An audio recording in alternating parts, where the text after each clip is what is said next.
Assalamualaikum warahmatullahi wabarakatuh. Perkenalkan, nama saya Rizky Ramadan. Saya dari Fakultas Keguruan dan Pendidikan Program Studi Bahasa dan Sastra Indonesia. Ya, baik, kita lanjut. Jadi pertama yang ingin saya jelaskan di sini tentang jenis-jenis kesalahan berbahasa. Yang sebagaimana kita ketahui bahwa kesalahan berbahasa dibagi menjadi 3, yaitu kesalahan linguistik, hiperkorek, dan pleonasme. Di dalam tataran linguistik, saya bisa kasih contoh. Yang pertama, morfologi, fonologi, dan semantik. Tapi terlebih dahulu, kita harus memahami dulu apa itu semantik, apa itu morfologi, apa itu fonologi. Ya, baik. Jadi, yang dimaksud dan morfologi adalah suatu bidang ilmu yang mengkaji tentang pembentukan kata atau morfem dalam suatu bahasa.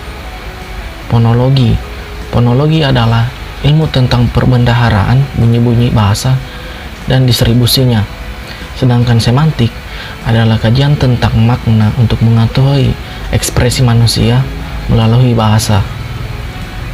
Ya, baik, setelah kita mengetahui tentang apa itu morfologi, apa itu fonologi, dan apa itu semantik, setelah itu kita akan membahas tentang beberapa contoh tentang morfologi, fonologi, dan semantik. Berikut contoh-contohnya. Berdasarkan pengertian yang sebelumnya saya jelaskan, jadi contoh morfologi ialah minum, minuman, diminum, terminum, dan diminumkan. Contoh yang tadi saya sebutkan dengan kata, namun struktur kata tersebut berbeda. Kata minum terdiri atas satu bentuk bermakna. Kata minum, diminum, dan terminum terdiri masing-masing kata tersebut dari atas 2 bentuk yang bermakna, yaitu an, di, dan ter. Baik, berdasarkan contoh tadi, kita dapat mengetahui bahwa bentuk-bentuk atau kata-kata tersebut dapat berubah dari segi kata atau arti karena terjadi suatu proses. Ya, selanjutnya kita beralih pada contoh fonologi. Di dalam fonologi terbagi menjadi 2, yaitu fonetik dan fonemik. Adapun contohnya yaitu kata pola dan pula, yang membedakan di sini antara o dan u.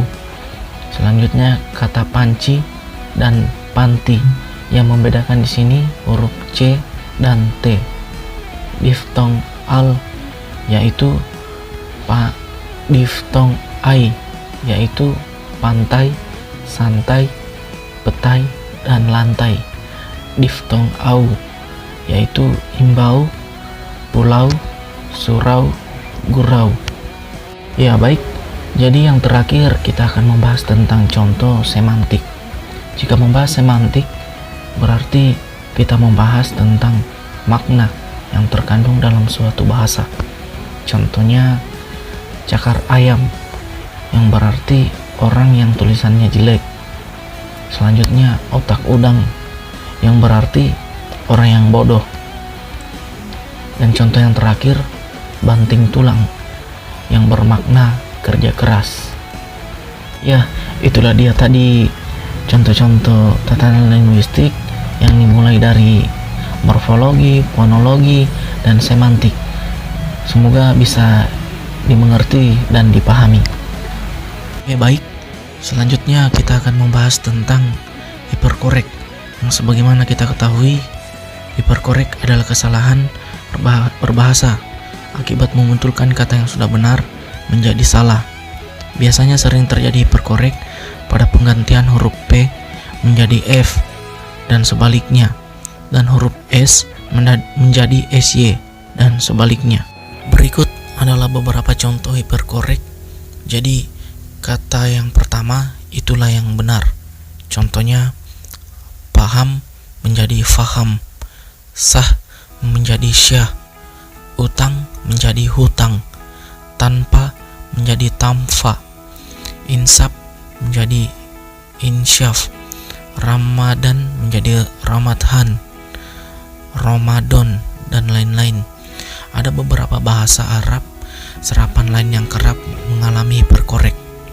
Hafal menjadi hafal, syukur menjadi syukur. Itulah dia tadi beberapa contoh hiperkorek. Ya, yang terakhir kita akan membahas tentang contoh dan pengertian pleonasme. Tapi sebelum itu saya akan memaparkan apa sih itu pleonasme. Jadi pleonasme adalah majas bahasa yang menambahkan informasi dan pernyataan yang jelas atau menambahkan keterangan yang sebenarnya tidak dibutuhkan. Di contoh pleonasme adalah seperti berikut. Dalam kalimat, dia turun ke bawah. Sudah jelas bahwa seseorang turun pasti ke bawah. Berikut kalimat yang lain. Contohnya, saya sudah melihat kejadian itu dengan mata kepala saya sendiri. Sudah jelas bahwa seseorang melihat sesuatu kejadian pasti menggunakan mata kepala sendiri. Baik, itulah dia tadi beberapa pemaparan yang bisa saya jelaskan. Semoga dapat dipahami dan dimengerti dengan ucapan ihdinas siratal mustaqim, wabillahi taufiq wal hidayah. Wassalamualaikum warahmatullahi wabarakatuh.